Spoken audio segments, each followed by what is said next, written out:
हर हर गणेश दोस्तों। तो आज हम इस वीडियो में जानेंगे गणपति बाबा का जो त्योहार है वो 10 दिनों में क्यों मनाया जाता है। गणपति बाबा के 10 दिनों का रहस्य।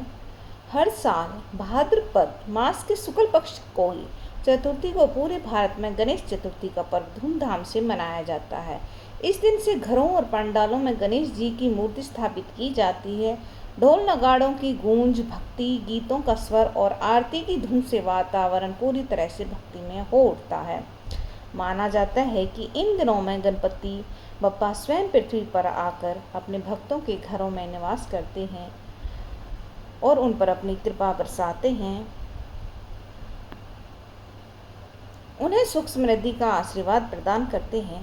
परंतु यह परंपरा केवल 10 दिनों के लिए ही क्यों निभाई जाती है? केवल 10 दिनों के लिए ही गणपति का त्योहार क्यों मनाया जाता है? 10वें दिन अनंत चतुर्थी को गणपति का विसर्जन किया जाता है। यही प्रश्न सबके मन में आता है कि आखिर क्यों इनकी मूर्ति केवल 10 दिनों तक ही रखी जाती है। तो इसके कुछ वैज्ञानिक प्राकृतिक तथ्य हैं जिनको हम जानते हैं।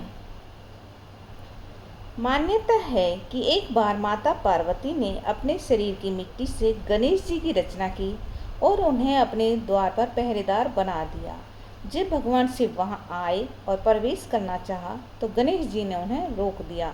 इससे क्रोधित होकर शिव जी ने उनका मस्तक काट दिया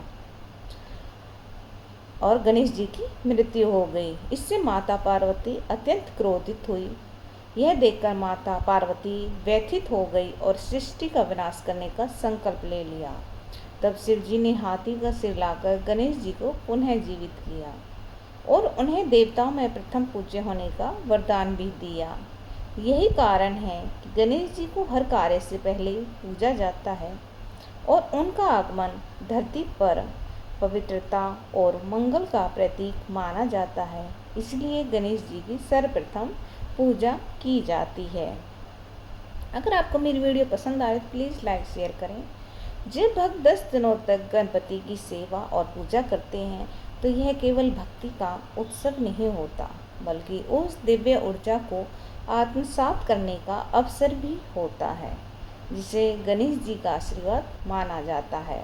मूर्ति के विसर्जन का अर्थ है कि गणपति का आशीर्वाद अब जल के माध्यम से चारों दिशाओं में फैल गया है और हमें प्राप्त जल के माध्यम से प्राप्त होता है। एक अन्य पौराणिक कथा में कहा गया है कि ऋषि वेद व्यास ने महाभारत की रचना करते हुए समय गणेश जी को लेखक नियुक्त किया था। वेद व्यास निरंतर श्लोक बोलते जाते और गणेश जी उन्हें लिखते जाते।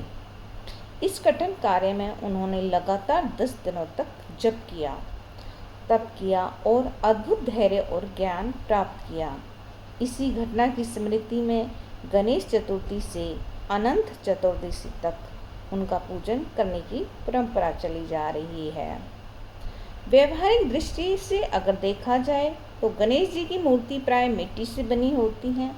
लंबे समय तक इन्हें घर में रखने से मूर्ति खंडित हो सकती है और उसकी पवित्रता भंग हो सकती है।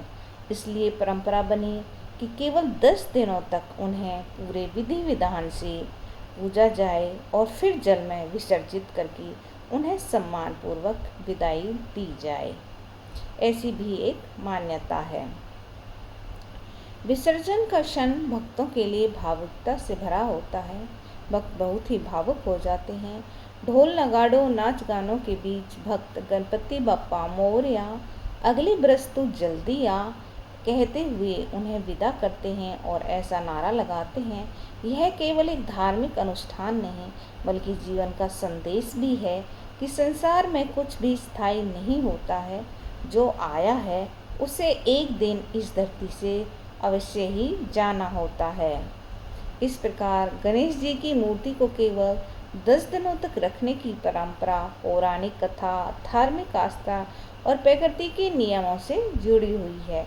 यह हमें सिखाती है कि परिवर्तन ही जीवन का सबसे बड़ा सत्य है और भक्ति का वास्तविक अर्थ है बप्पा को अपने हृदय में बसाना, चाहे मूर्ति हमारे घर में हो या जल में विलीन हो चुकी हो। तो इस तरह से दोस्तों गणपति बाबा का त्योहार 10 दिनों तक चलता रहता है।